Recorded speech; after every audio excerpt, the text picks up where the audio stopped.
Hindi. Ayon sa DOLE, Department Order Number 04-210, 2010, bawal pilitin ang empleyado pumasok kung delikado ang sitwasyon tulad ng bagyo o pagbaha. Maring tama naman.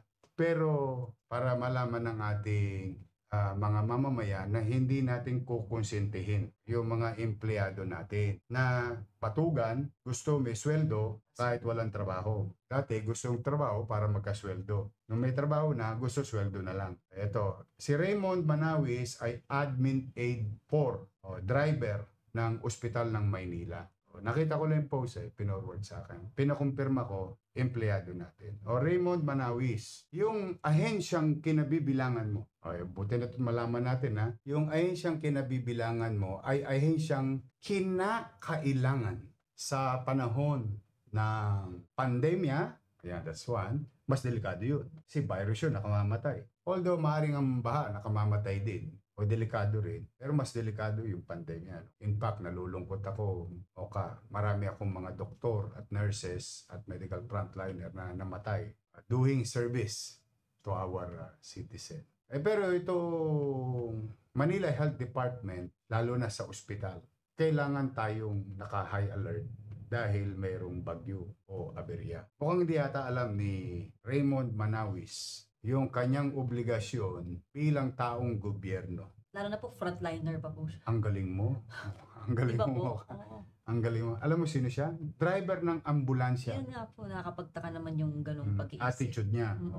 At ang maganda, sa Facebook pa siya nagtatanong. Hindi na lang siya nagtanong sa personnel dahil mayroon namang city personnel. Paano yung pinalubog kong mga DPS sa Burnal na natikman ko pa yung tumalsik po lasa ng kanal. Baka lang nakakaligtaan ni Raymond Kalaunan Manawis kung nanonood ka man. At kung meron tayong nanonood na kapwa empleyado, parating nyo to sa kanya. Ngayon, dahil gusto mo sumikat sa Facebook, baka naman sabihin mo pinipilit kitang magtrabaho sa oras ng aberya na ikaw na nga may sabi, frontline natin yan sa panahon ng pangangailangan ng taong bayan. Bigyan ng show cause order. Tapos takbo siya sa DOLE. Yun ang maganda. Pagpapaliwanag natin, yung driver na si Manawis, driver ng ambulansya sa ospital ng Maynila, na ayaw pumasok kasi sabi daw ng pamahalaan, national government, walang pasok. Hindi niya yata nakalimutan yata na yung ahensyang kinabibilangan niya ay kakailanganin sa aberya. Alright mga kababayan, so tayo po ay magkakaroon na naman ng another reaction video dito nga po sa naging live kamakailan ni Mayor Isko patungkol po dito sa pag-balljack niya sa isang empleyado ng Manila City Hall na isang driver pa umano ng ambulansya dito sa ospital ng Maynila. So ito po kasing si Kuya Driver ay nagpost sa kanyang Facebook na parang kine-question niya, no? Kasi nung panahon na ito ay notify or nagbabala ang national government ng cancel of classes at saka yung mga ibang mga trabaho, no, yung parang work suspension na tinatawag natin. Pero nakalimutan ata nito ni Kuya Driver ng ambulansya na hindi po siya kabahagi o hindi po sila saklaw ng work suspension. Kasi alam naman po natin na siya po ay tao ng gobyerno. At ang ambulansya na kanyang pinagmamanehuhan ay may ano po yan, may kaakibat pong responsibilidad yan dahil ang kanyang pinapasukang ahensya ay kabilang po dito sa mga exempted, no, dito sa tinatawag nating work suspension.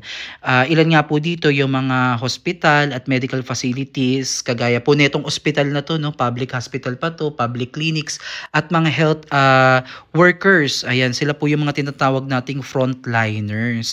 So yung mga bukod pa dyan para sa mga kaunawaan ng ating mga kababayan, kasama na din dyan yung ating mga disaster risk reduction offices, yung mga nag-notify sa atin tuwing may mga bagyo, yung NDRRMC, RMC. Ayan yung mga kumakalog-kalog dyan sa mga cellphone nyo kapag oras ng may mga sakuna. Yung ating PNP, yung Philippine National Police, na sila po yung kasama din po natin yan sa mga rescue, mga ganyan, Bureau of Fire, para po sa mga sunog at saka sa mga rescue operation.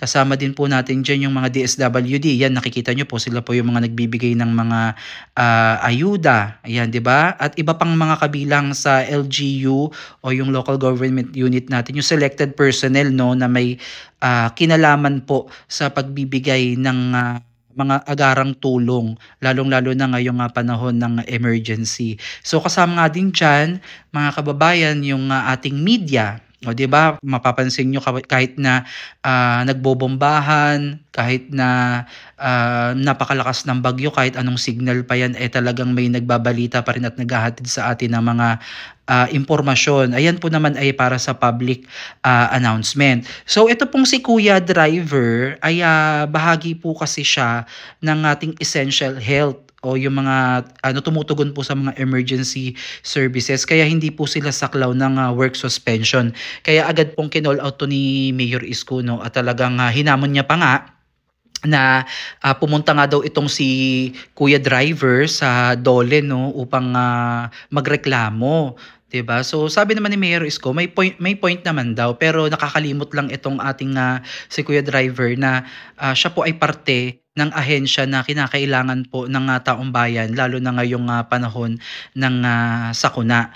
So ito po yung ilan sa mga naging topic ni Mayor Isko kamakailan sa kanyang naging live sa ating noong Friday. I think Friday ata itong nag-live si Mayor Isko, at yan nga, na-call out nga itong si Kuya Driver. At up until now, hindi natin alam kung ano na yung balita kay Kuya, no, kasi parang ini-encourage na ni Mayor Isko na itong si Kuya ay mag-resign na, dahil nga para tuluyan na daw siyang makapagpahinga at hindi na makapagreklamo pa. So ganyan, mga kababayan, ang ugali ni Mayor Isko ngayon, no. Meron nga siyang policy ngayon na one strike policy. So kung maalala natin, meron ng 2 MTPB ang kanyang sinibak dahil nga po sa ginawang pangungutong neto. So kung noon ay napapakiusapan pa si Mayor Isko nung unang termino niya bilang alkalde ng Maynila, ngayon po medyo mabigat-bigat na po ang kinakaharap natin pagka nagkaroon tayo ng kasalanan kay Mayor Isko, dahil nga na-implement niya na po itong one strike policy.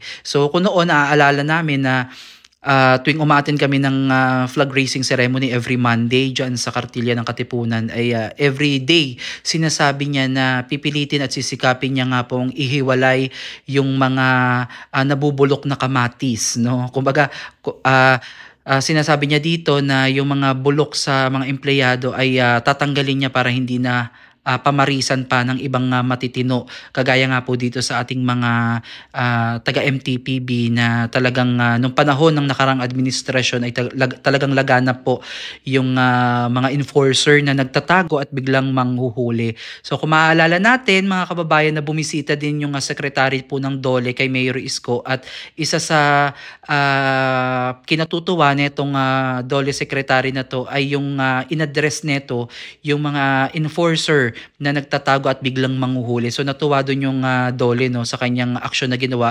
Marahil maliit na bagay ito, pero napakalaking tulong po ito, lalo na po sa mga motorista na dumadayo po dito sa Maynila, no, na baka magkaroon naman sila ng trauma na pagka sila ay nagawi dito sa lungsod ng Maynila ay talagang makokotongan sila ng ating mga enforcers. So yan pa lang ay pagpapakita ni Mayor Isko na meron talaga siyang isang salita, no, yung tinatawag niyang one strike policy.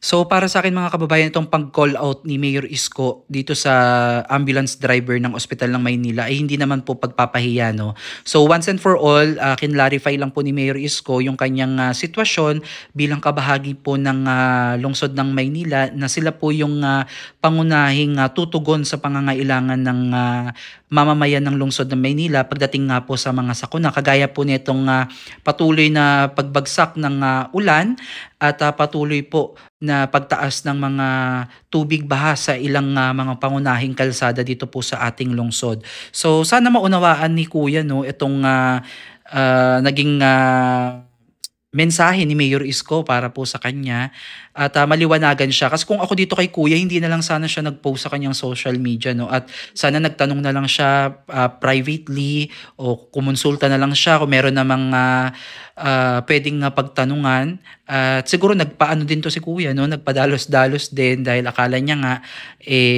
exempted siya dito sa sa kanyang trabaho na pwede siyang hindi pumasok at hindi pilitin pumasok dahil nga po isa lamang siyang driver ng ambulance. Pero napakalaki po ng role ng isang driver po ng ambulance sa isang ospital. So, ayan mga kababayan, ang Manila naman po sa tuwing may mga ganitong sakuna o mga disaster ay lagi naman pong naka-high alert yan dahil isa nga po sa mga pangunahing programa po ni Mayor Isko is yung peace and order dito sa aming lungsod para naman po maprotektahan po yung kanyang mamamayan and also yung mga dadako po dito sa lungsod ng Maynila.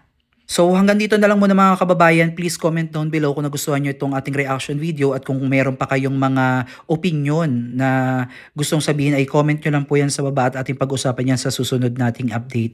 Muli maraming salamat po sa inyong lahat at mag-iingat po kayo palagi. God bless po.